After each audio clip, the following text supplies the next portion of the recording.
I'll see Patty there. And let's see. I have a lot to share with you. And while usually my teaching style, I like to be very interactive, for this session, I'm going to share a lot. And so apologies, but you're not going to get to talk right away. Usually I would, in a class, ask people to introduce themselves and share something. But if we do that, we just won't get through a whole lot of material. I'm going to do this in three sections is my intention. I'm going to share something about the history of anti-Semitism, have a little halftime break for reflecting on that, and then share something about a current iteration of anti-Semitism, which is highly linked to anti-Zionism. And then if we have time, I'd like us to try to struggle with a current issue about how we're dealing with the threat of anti-Semitism. So how did I come up with this? Well, I was working on High Holiday Drash and thinking what's really important to try to talk about this year. Of course, what immediately comes to mind, probably for most of us as well, there's the pandemic and racism and climate crisis and filling the latest Supreme Court seat that we've sadly lost with the death of Ruth Bader Ginsburg. And now, of course, the turmoil of the aftermath of the elections. But with all those really critical issues, there's this topic of anti-Semitism, which really is quite current, but has kind of been pushed to the back burner. And I think it's pretty important for us to be aware of it. So I'm pushing it back to the front burner. Just before the high holidays, I was on a webinar where Rabbi Angela Buchdal, who is the rabbi of Central Synagogue in Manhattan, was sharing some things about anti-Semitism. And she told about a mother of a 5th grade child in her congregation. This 5th grade son of hers was accosted by a fellow student, 5th grader, who said to him, "Hitler was right. I wish he got you in the ovens." One striking example of a current local anti-Semitism. My Rebbitzin, Rabbi Rachel Gorovitz, she was informed. Come back up a minute at before 9. Yeah. Patty, can you do the muting of people who are coming on? Thank you. So she was informed a couple of times now that middle schoolers were caught drawing swastikas on the yearbook pages.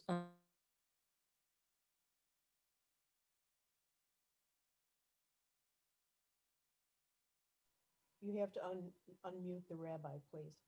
The rabbi, you're unmuted. You're not, you're. How long was I unmuted? Like, what's the last thing you heard? Something about 5th grade. The swastikas on yearbook pages. Okay, gee, I don't know how I got muted. That's very interesting. Okay, so in 2013, over 750 hate crimes were reported against Jews. In 2019, 6 years later, that number had nearly tripled to 2,000 hate crimes reported against Jews. So I don't mean to be an alarmist, but I do mean to try to raise our consciousness about the fact that anti-Semitism really is on the rise. And it's an international phenomenon. In France, Jews are targeted regularly. In the streets of Germany and Poland, there are tributes to Nazi icons.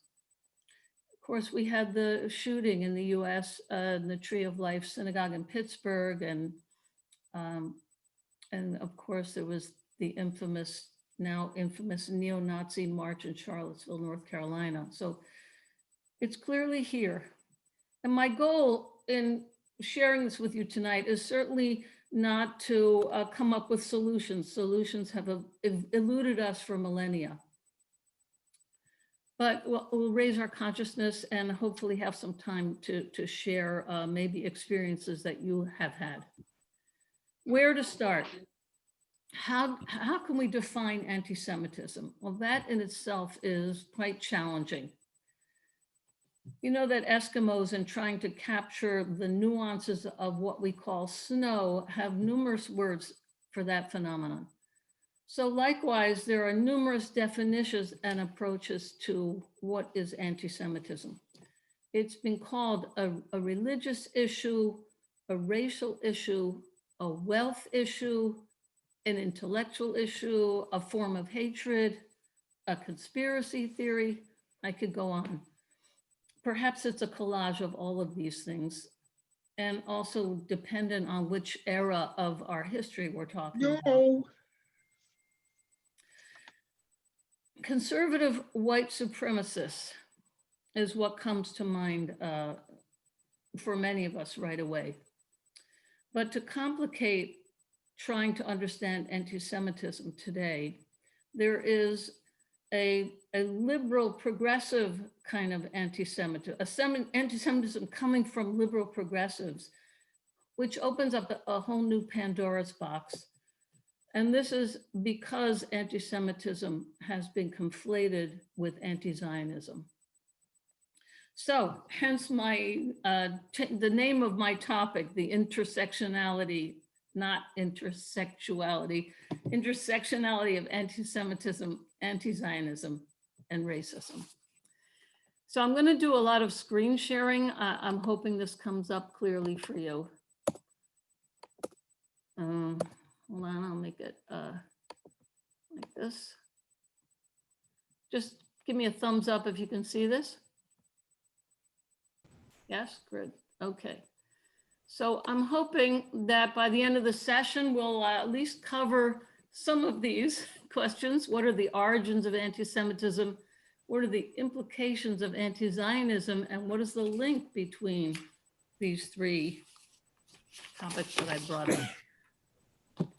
A brief overview of the origins to help us understand. I used to wonder myself why Semites, who I thought referred to a people of Middle Eastern origin, were included in the term anti-Semitism. Clearly, there are many Arabs who are not big fans of Jews, so why include them in that designation? But I learned that technically the word Semite is not an ethnic term, but a linguistic one. It refers to people who spoke one of these similar languages: Arabic, Aramaic, Amharic, Akkadian, and Hebrew. So where does the term anti-Semite come from? Here's what I learned from Deborah Lipstadt.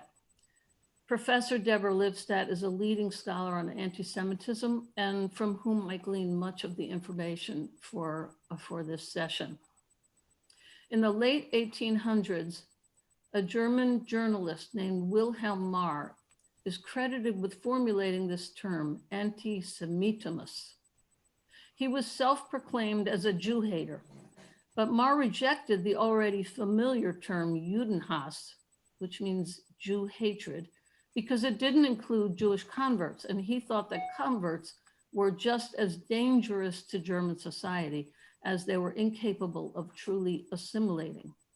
So seeking a word that had a racial and scientific connotation rather than a religious one, he came up with anti-Semitismus, and that gradually evolved into anti-Semitism.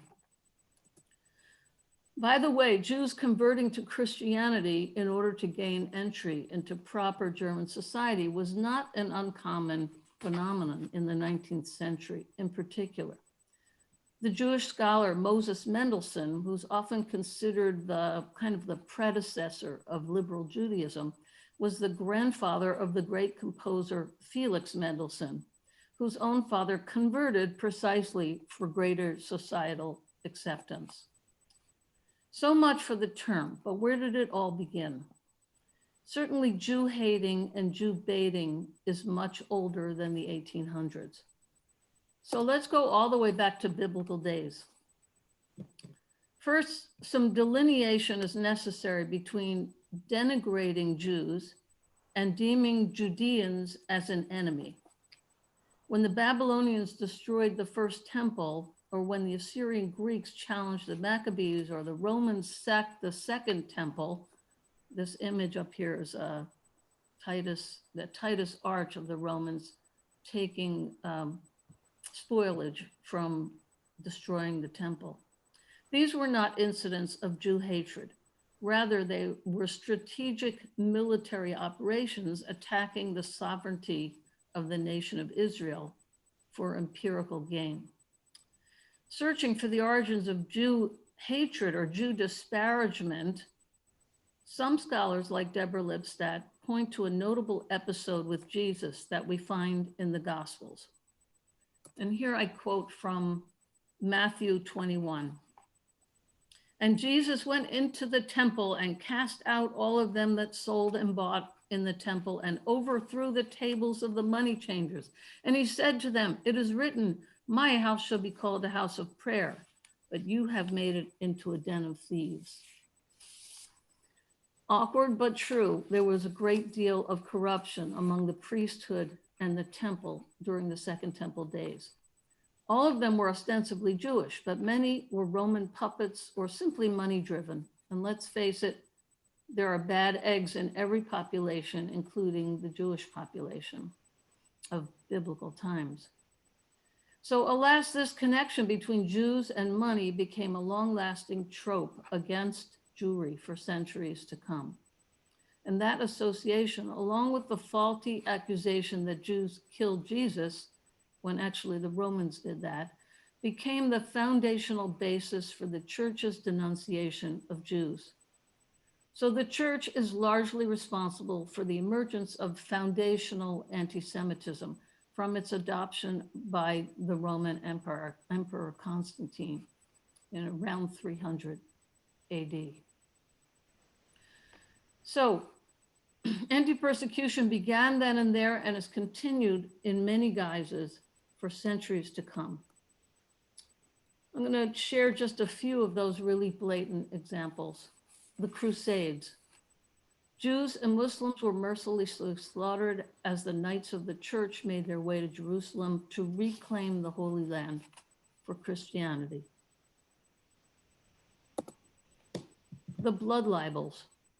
Jews were accused of murdering Christian children in order to use their blood for the ritual baking of matzah.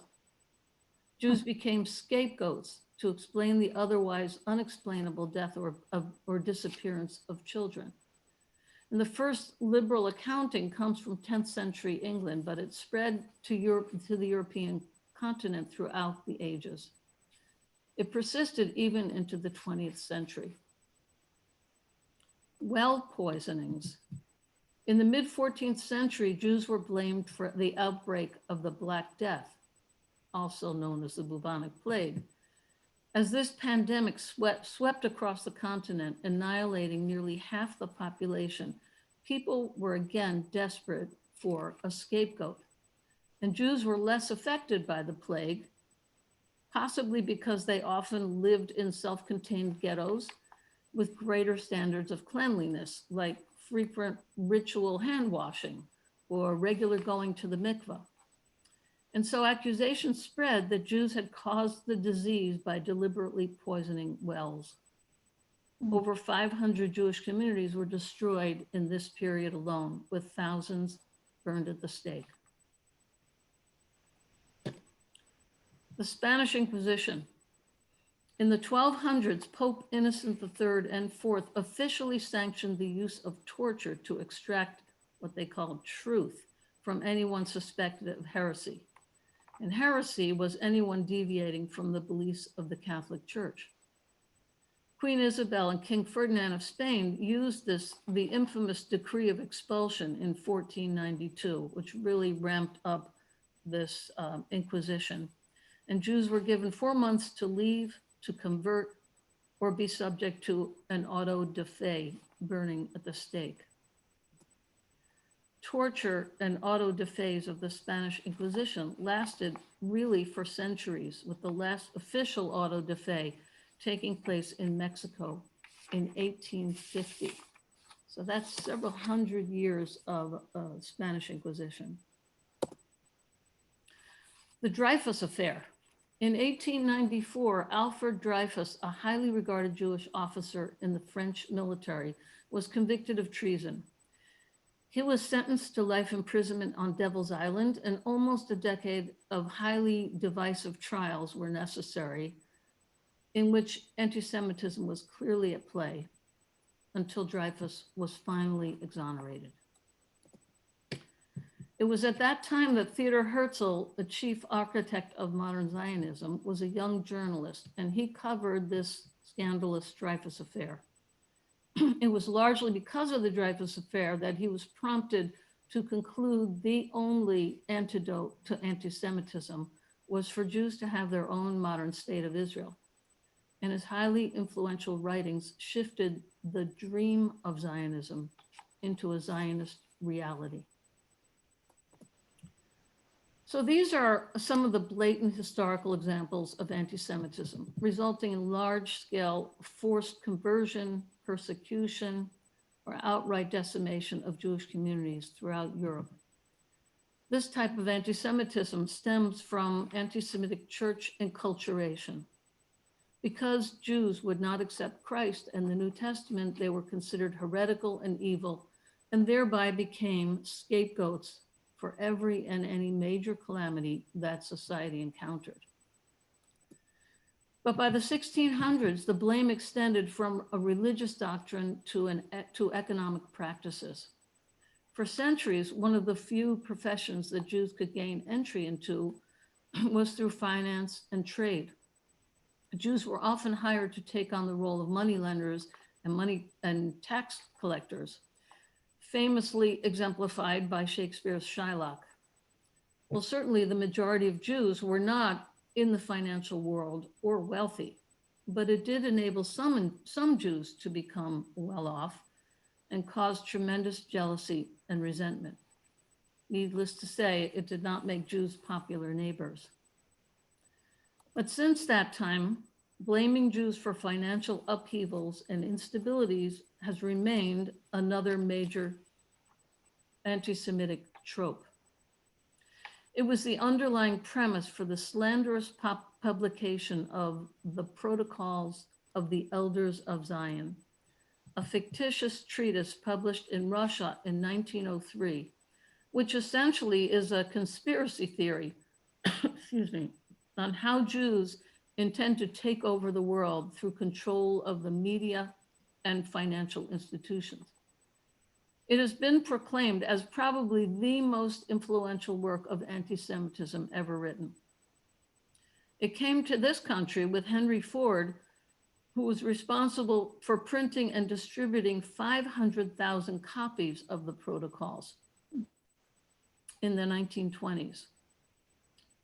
German teachers were ordered to read it, and German school children studied it after Nazis came to power. And of course, we're quite familiar with the subsequent consequences of the anti-Semitic propaganda in Nazi Germany, resulting obviously in the Holocaust. Looking for some statistics of Jews and wealth, I came across this chart recently. These statistics, which I thought were kind of interesting. The very wealthiest individuals on the planet are predominantly Christian. More than half of the world's millionaires identify as Christian, but there are Hindu and Muslim millionaires, and there are some Jewish millionaires, but note the differences in the numbers here. I don't think I have to read this whole thing, but you can check this out. Jews do make up 11% of the world's billionaires, but it's still a small fraction of the total. So I just thought that was another interesting little statistics there. So what is anti-Semitism? I began with listing a few different things that we might call, hold on, so, whoops. I'm blocking my own view here, so I have to change something so I can see what's written here. Here's a definition, just to wrap up this section of my session tonight. Here's a definition by Jews for Racial and Economic Justice, who have been doing a tremendous amount of work along with the ADL on dealing with this topic.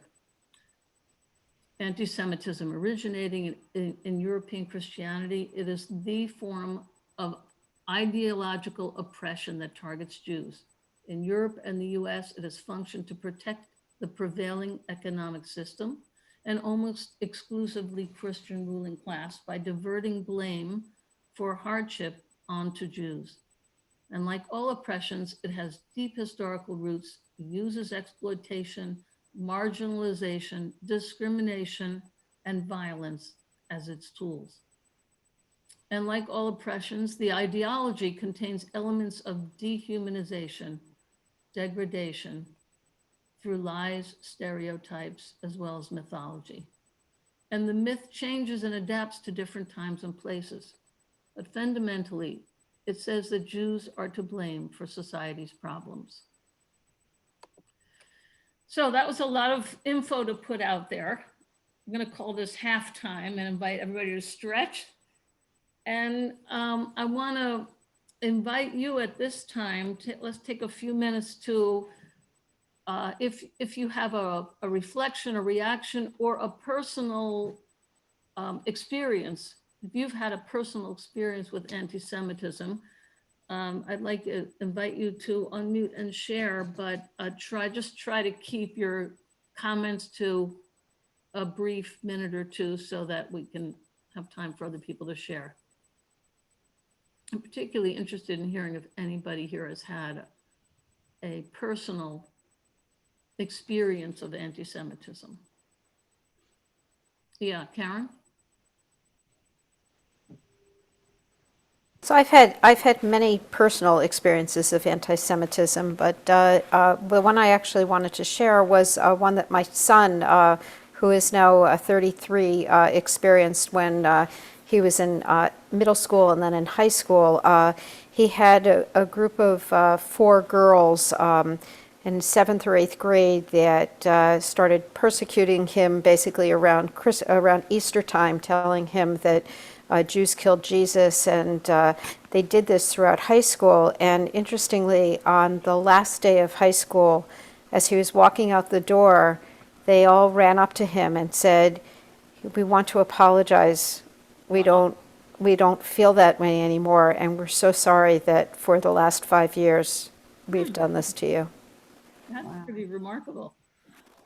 All right, an anti-Semitic event with a happy ending.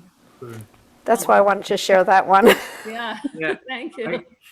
This is Ed. I remember my kids getting that "you killed Jesus" thing, but I always remember to tell them that Jesus died for their sins so they could go to heaven. So why aren't they saying thank you instead of "you son of a gun"? They should be saying thank you because he needed to die, because it's written in their Bible that way. Wow. So I think it just goes to show the lack of intelligence of your own religion. But I just have to say that. Have a nice day. Thanks for coming. All right, thank you for sharing that. Anyone else? Jeremy, hi, this is Yeah. Jeremy. I grew up in Florida in the 1960s, and I remember losing a friend who I was playing with when his father found out I was Jewish. He could no longer come over and play with me. My brother was dragged to the principal's office by his hair because he refused to sing Christmas carols. Wow. Wow, thank you for sharing. I'm going to try not to comment on everybody's offering, so we'll have time to hear other people. Bobby? I didn't personally have this, but my daughter did when she was in junior high school. The kids would throw pennies at her feet and say, "Pick it up, Jew." And I went to the principal's office, who he was Jewish himself, and put in a complaint. And did you feel like anything was done about it? It didn't stop right away, but it did eventually stop. Elaine? Thank you, Bobby. Yes, I was working from home. This was in the late 60s, working from home. I was typing up notes from this post-grad student, child's development or something or other. And he would come every Thursday.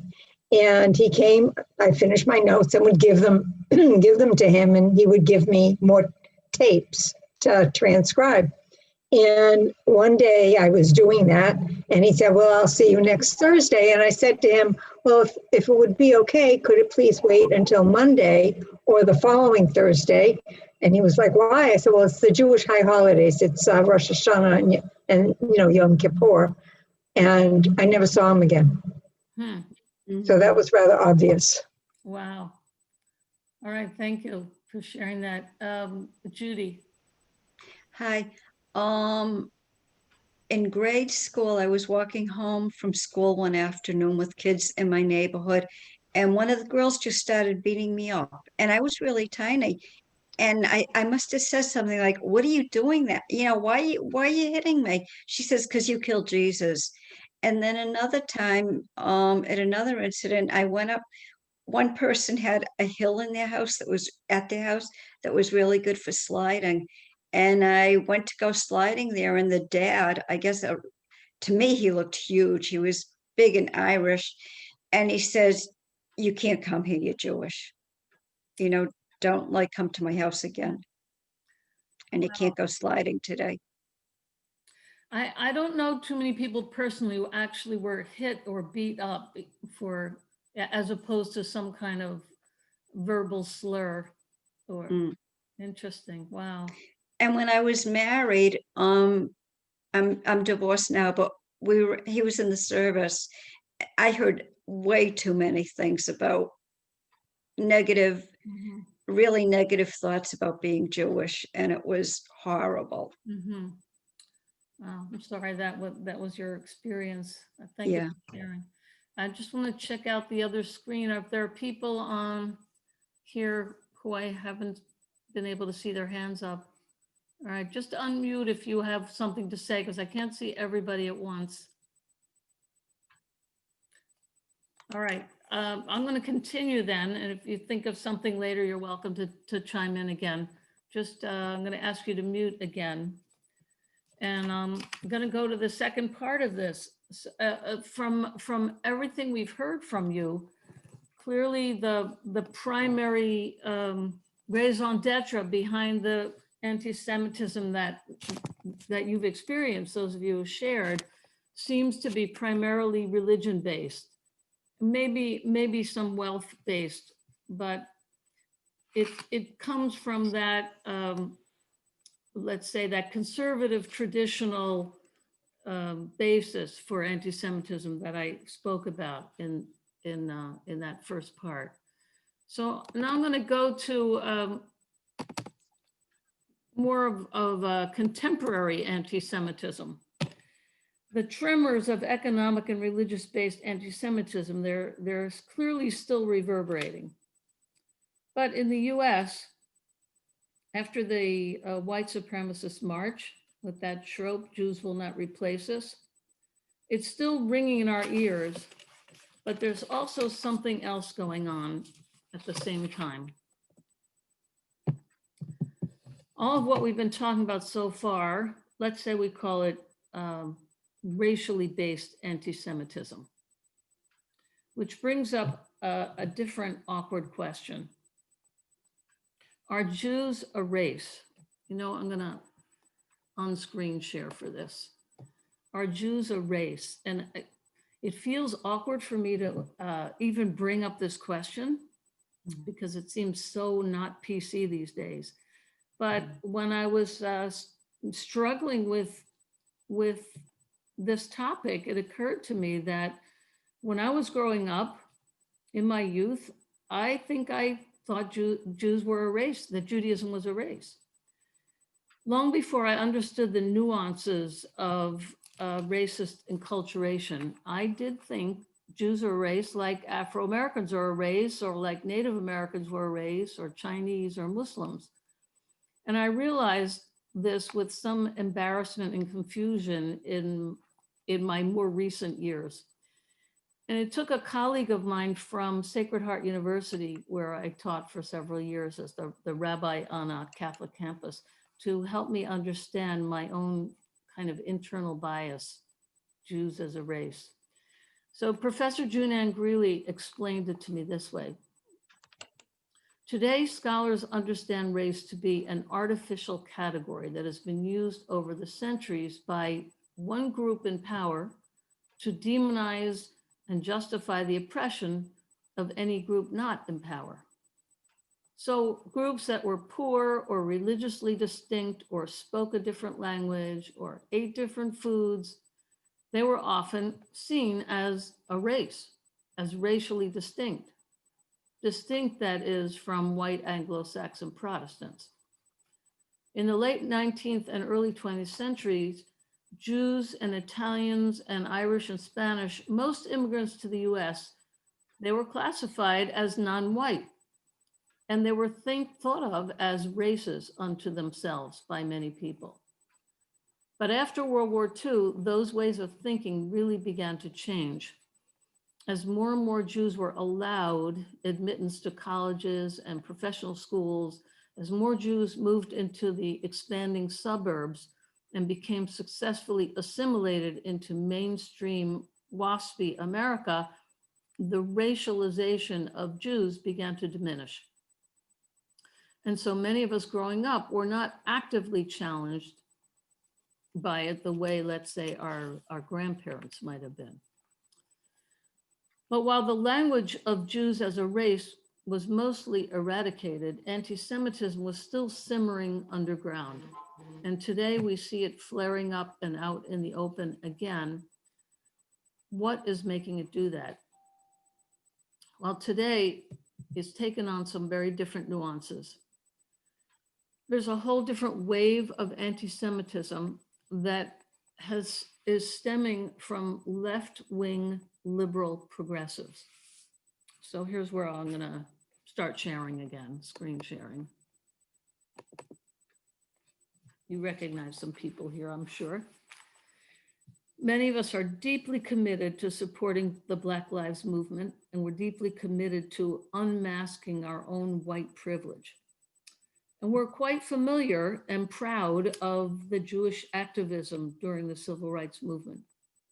There's a strong legacy of collaboration between Blacks and Jewish communities, from Abraham Joshua Heschel marching with Martin Luther King, to Black congressional caucuses on Capitol Hill, interfaith religious groups that meet. So how does it happen that the very causes we support are now being linked with anti-Semitism? How is it, for example, that NFL star Deshaun Jackson would post anti-Semitic quotes attributed to Adolf Hitler? How is it that the rapper Ice Cube posted blatant memes implicating that Jewish wealth is responsible for Black oppression? Just take a look at that cartoon. It's quite astounding. So here are a few things that have enhanced this left-wing anti-Semitism. You're probably familiar with his name. Check out some of his quotes. A number of celebrities, athletes, even social justice advocates, support the notorious homophobe and anti-Semite Louis Farrakhan. Farrakhan is a self-proclaimed Black Power advocate. He's also a self-proclaimed anti-Semite. Farrakhan is a loud voice spewing anti-Semitic vitriol, and those who support him they often align with his blatant anti-Semitic views. This is what happened with the Women's March, the 2016, the most recent Women's March, where the co-leaders Tamika Mallory and Linda Sarsour were, who happened to be Farrakhan supporters, were also co-leaders of this march. It became quite an issue whether to support the march or not when they were linked with such an anti-Semitic advocate as Louis Farrakhan.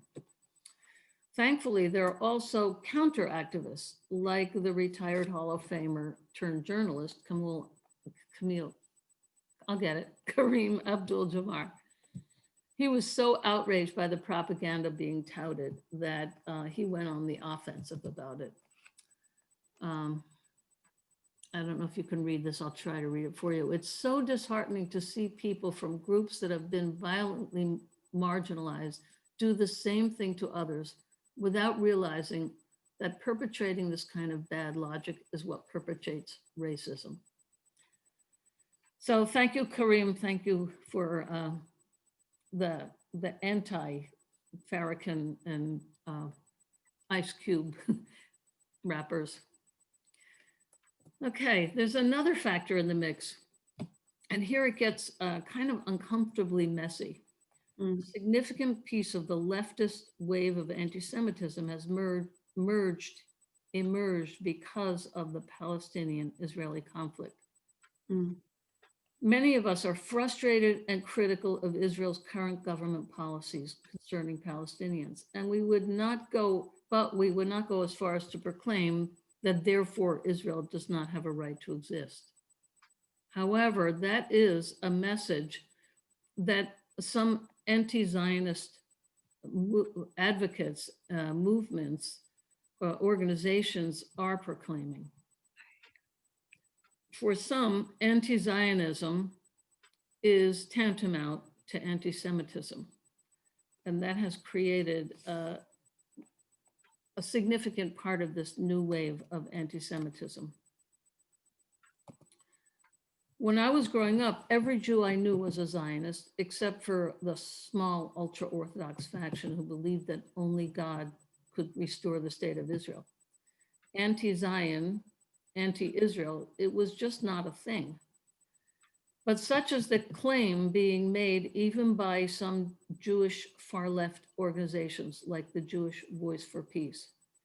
Because of Israeli government policies under Prime Minister Benjamin Netanyahu, policies that disenfranchise Palestinians and promote settlements in the West Bank, Israel is accused of being undemocratic, and JVP has taken on a visible role in promoting BDS. You've heard of that one, I'm sure. And according to the ADL, this Jewish organization, JVP, is the leading Jewish anti-Zionist organization in the US. And in this anti-Zionist fervor, disturbing headlines have come forth. Disturbing things like equating, just take a look at some of these pictures. They're disturbing enough just to look at. Equating Israel with Nazi Germany, comparing Netanyahu to Hitler. Of course, this vitriol is strongly countered by the ADL and by rabbis like myself tonight trying to counter this. But it's a pretty treacherous, serious situation. A hateful obsession with Israel too often descends into hatred of Jews and helps to normalize anti-Semitism. So yet another factor coming toward the end here, in this wave of anti-Semitic sentiment from the left comes from the rhetoric of some of our newest, youngest congressional representatives. Ilhan Omar and Rashida Tlaib have also made critical comments about Israeli policy, particularly when Rashida, who is Palestinian by descent, was denied entry into Israel by Netanyahu. And what makes this ever more challenging is that many of us agree that Israel has not held the moral ground concerning Palestinians. While Israel claims to be the only true democracy in the Middle East, there's clearly no equality of rights for Jews and Palestinians. So here we have these congressmen, women actually, who some of us quite agree with their position, and yet it comes across, because they're speaking anti-Zionist sentiments, it comes across as anti-Semitism. One final thing, muddying the waters further. There's a confusion of Black Lives Matter, that the overall movement of Black Lives Matter, and movement for Black lives. And it's easy to see how they can be mistaken for one another, BLM and M4BL.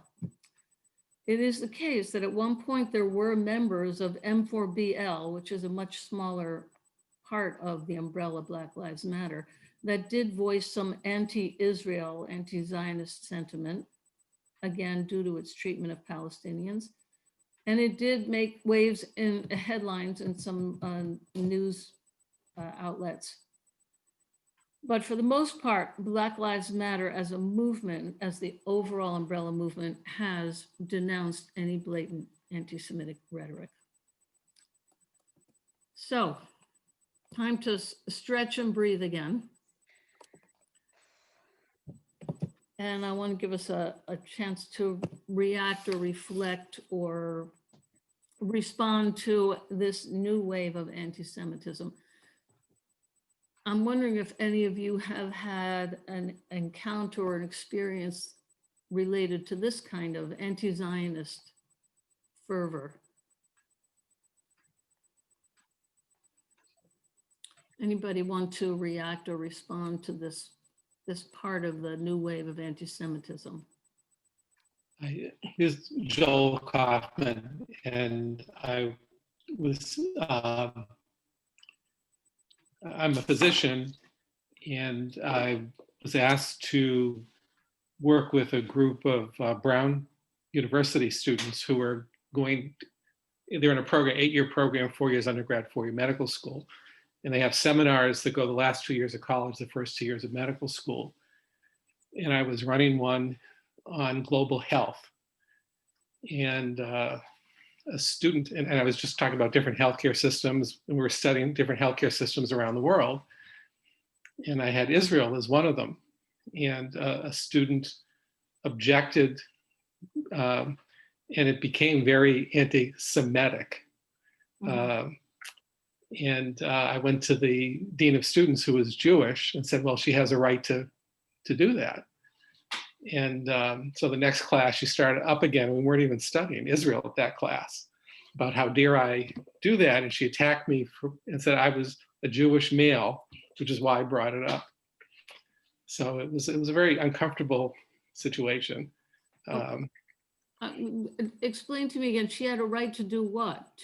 She had a right to criticize me as being a Jewish male, bringing up Israel, and the fact that Israel didn't have a right to exist, and so we shouldn't talk about its healthcare system. Wow. Oh my God. Wow, that's pretty intense. Margot? I want to say something going in a slightly different direction. I think I've had experiences with this going back 25, 30 years where people couldn't tell the difference between being Jewish and supporting Israel. But I think we have to figure out how to not take the bait and to make it clear that about the distinction between what it means to be critical of a policy and what it means to be critical of a people, and to not conflate. I mean, I think that there's a lot of messy stuff, but I think it's really important to be thinking about who benefits from the division, and that there's things that people say that fuel anti-Semitism, but that the benefit, I want to go back to what you said early on, which is that anti-Semitism is about degrading people in order for certain groups to stay in power, and that Ilhan Omar and Rashida Tlaib are not people who wield a lot of power, and they do say things that fuel anti-Semitism at times, but I think we need to keep our eye on the prize of what is really the issue that foments all this the anti-Semitism that exists in all of these places, and be able to talk about it in a way that doesn't continue to divide us. And I think it's possible to do it. And I think it's about saying, okay, this is a policy, and this is This is a people and this is a policy, and they're not the same thing. And very well put. I think that you hit the nail on the head. There is this conflation, is that a word? Conflating of anti-Zionism and anti-Semitism is a huge issue. And it's happening mostly with younger people who tend to be much more hot-headed and not able to make those distinctions. It's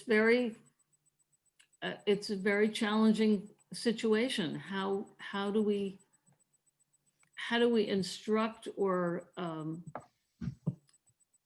enable our Jewish students, because it's happening largely on college campuses, to be able themselves to separate those two, when many of them, and probably many of us, really are feeling pretty frustrated with Israeli policy also. It's very tricky. Having been involved with the Federation out of state here, we always have to make those decisions. Sometimes when the letter to the editor comes through, it basically says, you know, Jews are this or whatever, and so they're anti-Semitism. The decision is whether you respond to that and the rallying call, or whether you get something published more positive in terms of what Israel does. You've been on the battlefront. What do you think? Good, thank you for that.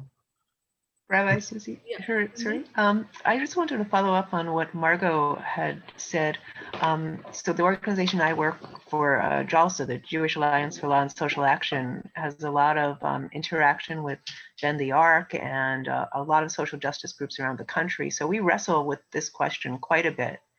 And what we have found is that when anti-Semitism is anti-Semitism, I mean, it is, and it's hard to define, you know, right, left, it is what it is. But when people are using it from the right, they're often using it to divide people, to stir up people, to create hatred. And when people are using it from the left, it is often a case of misunderstanding and people with shared overall goals who are separated by this issue. And there's been a lot of dialogue about that. So I have more hope that what we perceive as anti-Semitism on the left is something that we can move beyond and really relate to people around. And I don't have that hope on the right, because I don't think that people truly believe it, that they're using it as a tool. So it you know, more than we could possibly discuss in 2 minutes. Right. But I think it's comes from different places, and I'm an optimist and hope that we can overcome, at least on the left, our differences around that through dialogue. All right, I really appreciate your, at the very end of the session, bringing up some optimism about it. I think it would be great if each of us would proactively try to engage with our younger Jewish population, college students, and encourage them to be able to delineate between the two, anti-Zionism and anti-Semitism. Thank you so much for joining me. See you back in the lobby. Thank you very much. Appreciated. Thank you. Room 1. Yeah, just remember, it takes me a few minutes to after this closes, to rename everything. You're getting a lot of laughs, EJ, about the intersexuality. I've gotten a few texts about it. Really, it's spell check. What can I tell you? I know. Spell check's having some fun with us. What was it supposed to be? It's intersectionality. Intersectionality. Oh. And I am spelling challenged. Michael Sharp is already on the ball, wanting to go to room 4. Well, let me reassign rooms here a second. Reb, Dinner, Regina, Jones. And I'm typing fast, so ignore all typos. Well, maybe you better be careful. Won't we get a breakout room? Won't we get something to put ourselves into? Yes. Okay. If you assigned yourself before, you will be assigning yourself now. It just takes a couple minutes for her to retitle the rooms. So, because otherwise it would be really confusing. I'm Can I get also working on a computer that, with a keyboard that has like no printing on the keyboard. Makes things really challenging. Can I go to room 6? Yeah, Well, when the room's open. Yeah, Deb, do we have just, or EJ, do we have descriptions on some of these that are not self-evident? It should be on the screen that's sharing, is that's it, or they were mailed to you. It's in the link that it's in the email you received from Federation with the link to this event.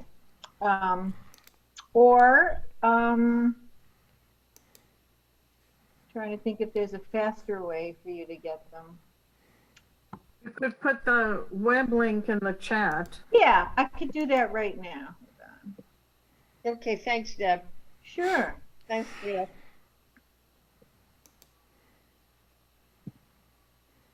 Hi, Deb. Yeah. Can you help me to room 3, please? Yes, it's just going to take a couple minutes for EJ to repurpose the room. So just give us